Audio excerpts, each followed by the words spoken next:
It is my pleasure and honor to host you in Israel. Your visit reflects the powerful bonds and friendship between the United States and Israel, the strategic relation between our countries, and the deep defense ties. Under your leadership, our cooperation has reached new heights. Two recent examples include the transition of the IDF to CENTCOM and the excellent joint exercise Juniper Oak. These bonds is critical to regional stability and the security of the State of Israel. This includes, above all, ensuring Israel's military superiority in the region. Today, we find ourselves at a critical point in time. In the coming period, we will need to make pressing and important decisions. Iran aims to gain nuclear weapons and threaten not only Israel, but the entire world. Mr. Secretary, it is our duty to take all measures necessary to prevent Iran from gaining nuclear weapons. In this matter, our capabilities and our cooperation have great meaning and power. We dedicate a great part of our meeting today to discussing areas of defense cooperation. The Iranian nuclear threat requires us to be prepared for every course of action. I repeat and emphasize, we must be prepared for every course of action. Should Iran gain nuclear weapons and the power of nuclear deterrence, the Ayatollah regime will only increase its activities, supporting Hezbollah and Hamas terrorism and exporting advanced weapons around the world, including UAVs and accurate missiles. We will see terrorism against innocent across the region, including the people of Iran, who suffer under a violent and oppressive regime. Mr. Secretary, as the son of Holocaust survivors, I am fully aware of the heavy mission that rests on my shoulders, on our shoulders. We must do everything in our power to ensure that the dreams of the Ayatollahs are never fulfilled at any cost. As for the Palestinian arena, the State of Israel seeks stability and security. We are interested in the economic prosperity and the well-being of the Palestinian people in Judah, in Samaria, and in Gaza. This should never come at the expense of the life of a single citizen of Israel. And in face of terrorism, we will be determined, precise, and powerful. Secretary Austin, allow me on this occasion to express my sincere appreciation on behalf of Israel Defense Establishment for your unshakable and personal commitment to the ties between our countries and to the security of the State of Israel. I look forward to continue working closely with you. Today, we show our friends and our enemies that from the youngest soldiers to the highest leadership, Israel and the United States stand shoulder to shoulder. Thank you very much. Please, Mr. Secretary. Well, good afternoon, everyone. It is terrific to be back in Israel. And Minister Gallant, thanks for a very productive meeting. You know, we've already spoken several times by phone, but it's great to be here and to be able to sit down in person with you and your team. And I wanted to be here to make something very clear. America's commitment to Israel's security is ironclad, and it's going to stay that way. As President Biden said on his visit to Israel last year, the connection between the Israeli people and the American people is bone deep. Israel is a major strategic partner for the United States. And that very special relationship began when President Truman became the first world leader to recognize the State of Israel, 11 minutes after it was formed. And that was some 75 years ago. And our bond is rooted in far more than just shared interest. It's rooted in the shared values of democracy and freedom and the rule of law. And those values remain essential. As President Biden has said, the genius of American democracy and Israeli democracy is that they are both built on strong institutions, on checks and balances, and on an independent judiciary. And the President also noted that building consensus for fundamental changes is really important to ensure that the people buy into them so they can be sustained. Now, for generations and across governments, the United States and Israel have worked together to strengthen our ties. You can see the depth of our commitment to Israel's security in the robust assistance that the United States provides to Israel. Our historic memorandum of understanding with Israel provides $3.3 billion annually for security assistance, as well as additional funding for cooperation on missile defense. And I'm proud that President Biden reaffirmed his support for the Memorandum of Understanding in last year's historic Jerusalem Declaration. And that declaration again reaffirmed the U.S. commitment to Israel's security. You can also see our commitment in the Juniper Oak exercise in January between CENTCOM and the IDF. About 6,400 U.S. troops participated in this year's Juniper Oak, alongside more than 1,500 Israeli troops. And the exercise integrated U.S. and Israeli fifth-generation fighter assets and included a live fire exercise with more than 140 aircraft. It was highly ambitious and highly successful. And Juniper Oak underscored the depth of our security partnership. It was a key step forward in interoperability, helping us both to better address regional threats. And it showed our ability to swiftly flow in forces and respond to crisis, even while maintaining our commitments in other key theaters. Now, as you'd expect, and you heard the minister say, much of our discussion today focused on the threats posed by Iran. Iran remains the primary driver of instability in the region. And we remain deeply concerned by Iran's support for terrorism, its dangerous proxies, its nuclear advances, its aggression at sea, its cyber threats, and its proliferation of attack drones and advanced conventional weapons. Now, we continue to believe that diplomacy is the best way to prevent Iran from getting a nuclear weapon. But as President Biden has repeatedly made clear, the United States will not allow Iran to acquire a nuclear weapon. Now, Iran's destabilizing actions are not just a threat to Israel. They are a challenge to the region and to the world.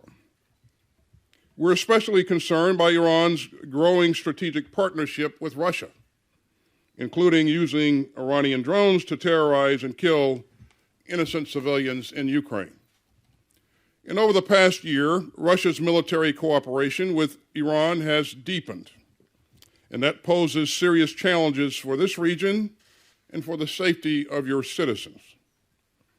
Iran is gaining important battlefield expertise and experience in Ukraine that will eventually transfer to its dangerous proxies in the Middle East.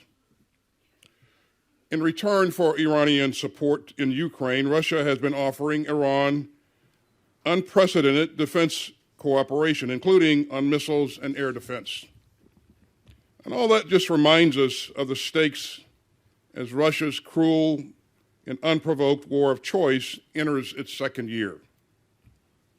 Now, Israel has been providing helpful humanitarian support for Ukraine, and I'm also grateful for Israel's participation in the Ukraine Defense Contact Group that I convene. Yet we're also calling on all of our allies and partners to step up now at this hinge moment in history. Nations of goodwill, and especially our fellow democracy, must all urgently do their part to help Ukraine fight for its freedom. And we must all come together to resist Putin's grim vision of a world where autocrats get to decide which countries can be snuffed out. So we'll continue to stand up for our interests, our principles, and our friends. And the minister and I discuss ways to deepen our cooperation with Israel and our other partners in the region.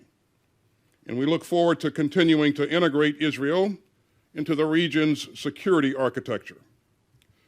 You know, as a former CENTCOM commander, I am especially proud that Israel has now been rightfully shifted to the CENTCOM area of responsibility.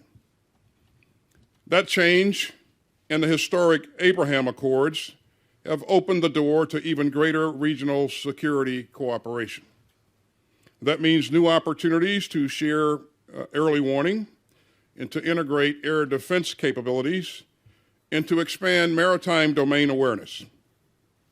And that's going to help expand security and prosperity for people across the Middle East. Now, we're meeting today at a time of tension. So we had a very frank and candid discussion among friends about the need to de-escalate, to lower tensions, and to restore calm, especially before the holidays of Passover and Ramadan. As we always have, we're calling on the Palestinian leadership to combat terrorism and to resume security cooperation and to condemn incitement. And as I always have, I was very clear about Israel's right to defend itself against terrorism. I extend my deepest condolences to the families of Israelis who were killed and wounded during recent terrorist attacks. And I am here as a friend who is deeply committed to the security of the State of Israel. But the United States also remains firmly opposed to any acts that could trigger more insecurity, including settlement expansion and inflammatory rhetoric. And we're especially disturbed by violence by settlers against Palestinians. So we'll continue to oppose actions that could push a two-state solution further out of reach. And we'll work to build on the February 26th agreement in Jordan, including the commitment by the parties to de-escalate on the ground and to prevent further violence and to fully implement the terms of the Aqaba communique. So we had a big agenda today.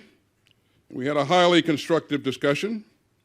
And Yoav, I'm grateful for the chance to further deepen our security cooperation. Again, our commitment to Israel's security is not negotiable. And I look forward to continuing to work together to make Israel even more secure over the long haul. So thanks again for your friendship, and thanks to everyone for being here. And with that, I believe we'll take some questions. Thank you very much, sir. Thank you. We'll start with Yonah Bob, Jerusalem Post. Hi, Secretary Austin. Thanks so much for coming to Israel. The IAEA chief, Rafael Grossi, recently announced a new deal with Iran, expressed a optimism about a return to the JCPOA. He also downplayed the 84% uranium enrichment issue. He said, maybe it was a mistake. How dangerous do you think the 84% enrichment issue was, since it's so close to the 90% weaponized uranium enrichment level? And how decisive should that be regarding Israeli and American policy in Iran, not just this week, but in the coming months? Thank you. Thanks for the question. This is yet another example of Iran's dangerous nuclear advances. And of course, I am deeply concerned. President Biden's preference is to explore all diplomatic avenues to ensure that we constrain Iran's progress in this field. And so we would look to continue at work to make sure that we constrain their dangerous advances. And my job as Secretary of Defense, as you know, is to provide the President options if he so desires. Thanks. We'll take a question from Idris Ali, Reuters. Mr. Secretary, the current Israeli government is the most far-right it's been in its history. One of its ministers called for a Palestinian village to be wiped out, and that was during the Aqaba meetings. Do you feel comfortable working with and trusting a government that has individuals who have these beliefs? And secondly, some reservists in the Israeli military have said they will boycott training unless Prime Minister Netanyahu changes his position on judicial reform. Are you concerned about the readiness of the Israeli military and what it might mean for any potential action against Iran? And Mr. Minister, critics have said that a number of Ukrainian lives could have been saved if Israel provided military weapons. Did Secretary Austin make any specific asks from you in those terms? And what will it take for Israel to provide military aid, even if it's defensive in nature? Thanks, Idris. I at the top here, let me say that I defer to my colleague here to comment on the readiness of the Israeli forces. But in terms of our ability to work together, you've heard me say a number of times in various places that our commitment to the security of Israel is ironclad. They have been great partners throughout, and they will continue to be great partners going forward. And our commitment to the security of Israel will not waver. It will not change. It is not negotiable, as I said earlier. Well, as I said before, and I mentioned, we have to be ready for every course of action. All the options are on the table. One thing has to be made clear, loud and clear. Israel will not allow Iran to possess weapons of mass destruction, nuclear weapons, aiming Israel. As to the second questions, we are doing our best efforts in coordination with the United States to help the Ukrainian government to protect its people, and we are doing it under the understanding of what are the Israeli interests in the region. We have time for one last question. Felicia Schwartz, Financial Times. Thank you. Secretary Austin, are you concerned that the ongoing violence in the West Bank distracts from U.S. and Israel's efforts to cooperate on confronting Iran? And Minister Gallant, is Israel sharing intelligence with the U.S. About Iranian weapons that are being used in Ukraine? And on the IAEA's finding about enriched uranium to 84%, what do you think that means for the length of the window you have to take action to stop Iran from passing the nuclear threshold? Thanks, Felicia. As I said earlier, I remain concerned about what we're seeing in terms of escalation of violence. And I did discuss those concerns with my colleagues. And we're urging everyone to de-escalate in terms of activities in the West Bank. Our focus remains on working with Israel and the Palestinians and other regional partners to de-escalate and restore calm. Our relationship with Israel remains enduring and ironclad. And so, again, there's work to be done, and we had some great discussions on a number of issues today. So. Thank you. As to the first question, let me put it this way. While Israel is searching, looking for its enemies, we find some others. And as to what is transfer in between us and our great friends in the United States, this is an issue that I have to consult with the United States before announcing it. As to the second question, I think that it was said loud and clear that Israel will not allow Iran to possess nuclear weapons, while saying at the same time that their means is to destroy the state of Israel. I am the son of Holocaust survivors. I'm not going to betray my loyalty to this chain of generation.